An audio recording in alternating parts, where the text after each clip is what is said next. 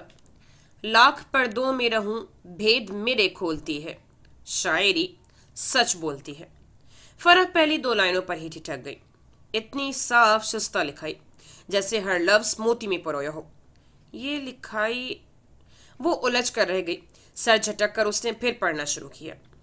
تیرا اصرار کہ چاہت کا کبھی اظہار نہ ہو، واقف اس غم سے میرا حلقہ احباب نہ ہو، تو مجھے ضبط کے صحراؤں میں کیوں رولتی ہے، شاعری سچ بولتی ہے۔ فرح کا دل دھک دھک کرنے لگا۔ یا اللہ، وہ خوف سے کام کر رہ گئی۔ یہ کون ہے اور میرے کمرے میں اس ٹیبل پر یہ خط کیسے پہنچا؟ وہ الجھ گئی۔ یہ بھی کیا بات ہے کہ چھپ چھپ کے تجھے پیار کروں؟ اگر کوئی پوچھ ہی بیٹھے تو میں انکار کروں۔ وقت کی ہر بات کو دنیا کی نظر تولتی ہے، شاعری سچ بولتی ہے۔ اس موسم میں بھی فرح کی پیشانی پر پسینے کے قطرے چمکنے لگ گئے تھے۔ ہر لفظ جذبوں سے گھندا ہوا تھا۔ میں نے اس فکر میں کاٹی کئی راتیں کئی دن، میرے شعروں میں تیرا نام نہ آئے لیکن جب تیری آنکھ میری سانس میں رس گھولتی ہے، شاعری سچ بولتی ہے۔ اس قدر شدت تھی لفظوں میں، حرف حرف جذبوں سے لبریز تھا۔ یا اللہ، یہ کون ہے؟ مزید بھی کچھ لکھا ہوا تھا مگر فرح کے اندر کچھ بھی پڑھنے کی ہمت نہیں ہو رہی تھی۔ اس نے لرزتی پلکوں سے دوبارہ کاغذ کو دیکھا۔ تیرے جلووں کا اثر تو میری ایک ایک غزل، تو میرے جسم کا سایہ ہے، تو یوں کترا کے نہ چل، پردہ داری تو خود اپنا بھرم کھولتی ہے، شاعری سچ بولتی ہے۔ آخر میں کچھ نہیں لکھا تھا، صرف یہ شاعری ہی تھی۔ فرح سخت اذیت میں گرفتار ہو چکی تھی۔ کون ہے؟ آخر کون ہے؟ وہ وہیں کرسی پر کوہنیاں ٹکائے بیٹھ گئی تھی۔ دونوں ہاتھوں سے سر کو تھامے اس کے ہر انداز سے اذیت جھلک رہی تھی۔ میں سمان بھائی کو دکھاؤں بھی تو کیا؟ میری اپنی ساکھیں خراب ہوگی۔ بھائی لاکھ دوست ہوں مگر رہیں گے وہی روایتی بھائی۔ پتہ نہیں کیا ریئیکشن ہو ان کا۔ اس کی سوچ نہ جانے کہاں کہاں بھٹکنے لگی۔ فرح بی بی، ملازمہ کی آواز پر وہ فوراً سیدھی ہو گئی۔ وہ دروازے پر کھڑی تھی۔ فرح نے اسے سوالیہ نظروں سے دیکھا۔ علی صاحب کہہ رہے ہیں کہ سخت بھوک لگی ہوئی ہے، فوراً ٹیبل پر آ جائیں۔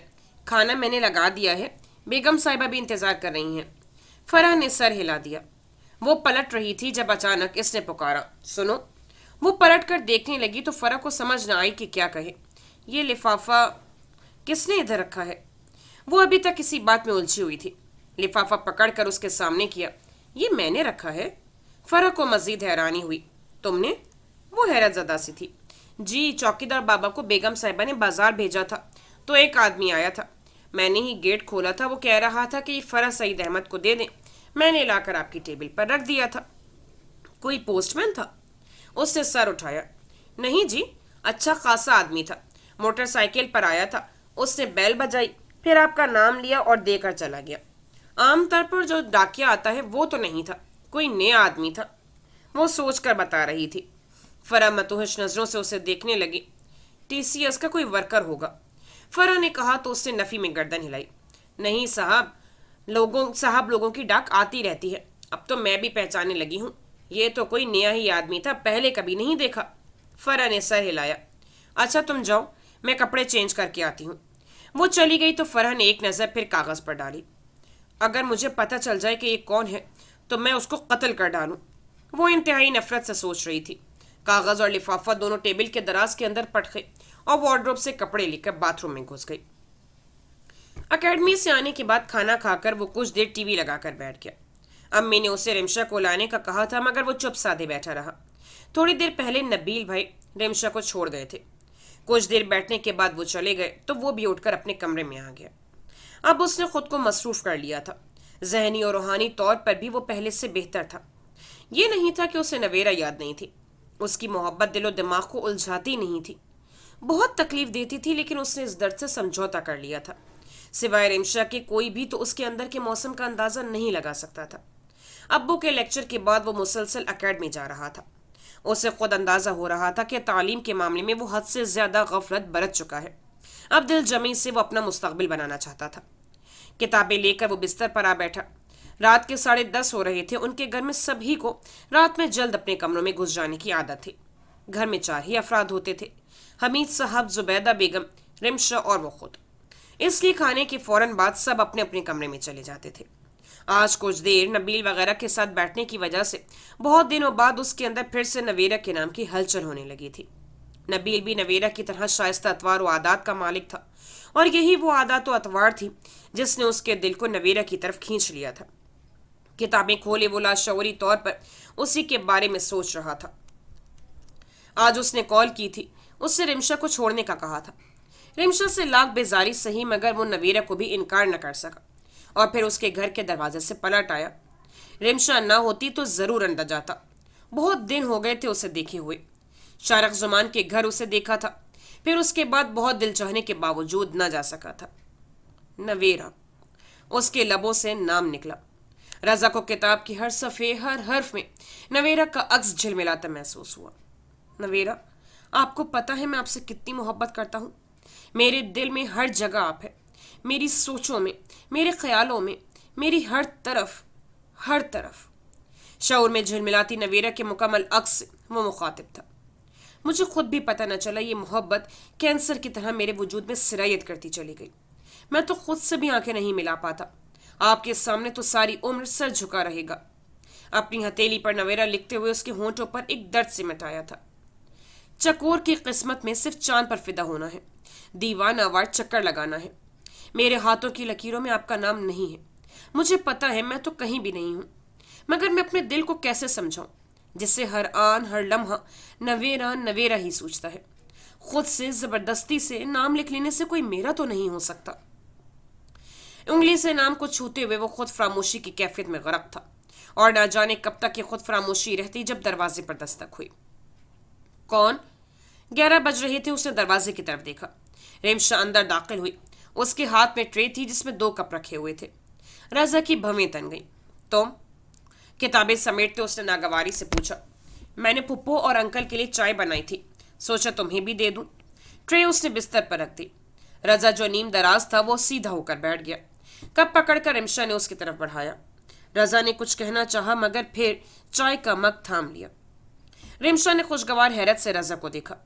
وہ اسے ہی بغور دیکھ رہا تھا۔ وہ جلدی سی پلکوں کی چلمن گرا گئی، رخسار سرخ ہو گئے۔ رضا نے ناگواری سے منظر دیکھا۔ محبوب کی ایک ذرا سی بے توجہ کی نگاہیں بھی کسی طرح گل رنگ کر دیتی ہیں۔ رمشا کو اپنے چہرے سے حرارت پھوٹتی ہوئی محسوس ہوئی۔ عرصے بعد رضا کی بھرپور نگاہ اس پر پڑی تھی۔ اپنا مگ لے کر وہ سائڈ پر رکھی کرسی پر جا بیٹھی۔ رضا کو رمشا کی یہ حرکت ناگوار تو گزری، مگر اس وقت وہ کسی بھی قسم کی دھما چوکڑی کے لیے تیار نہ تھا۔ خاموشی سے اس نے مگ لبوں سے لگا لیا۔ چائے اچھی بنی ہے، رضا نے ایک گھون بھرتے ہوئے کہا۔ تم نے پوچھا نہیں شاپنگ کیسی ہوئی؟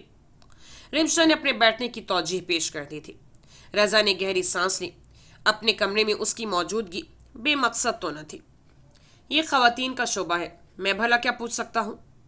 تلخی اب بھی برقرار تھی۔ رمشا نے واضح طور پر اس کی تلخی محسوس کی۔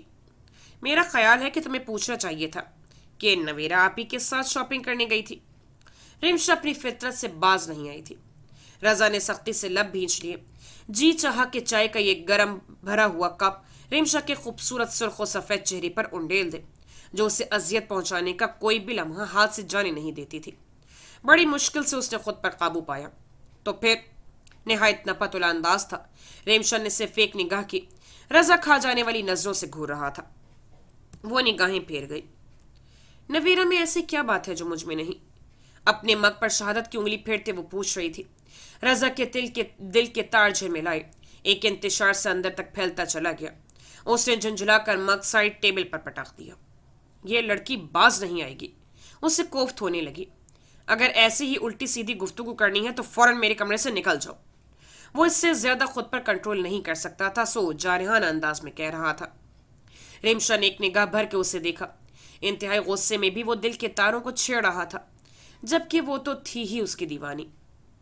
میں تو سیدھی سادی گفتگو کرنے آئی تھی، مگر جانے کہاں سے ہمارے درمیان نویرہ آ جاتی ہے، اور پھر نویرہ کے سوا کچھ اور رہتا ہی نہیں۔ روندھی ہوئی آواز میں وہ کہہ رہی تھی۔ رضا نے بمشکل خود کو کچھ تلخ کہنے سے روکا۔ یہ صرف تمہاری ذہنی اختراع ہے، وہ اور کیا کہہ سکتا تھا؟ اور میں تمہاری زندگی میں کہاں ہوں؟ جھلملاتی آنکھیں اٹھا کر وہ اس سے پوچھ رہی تھی۔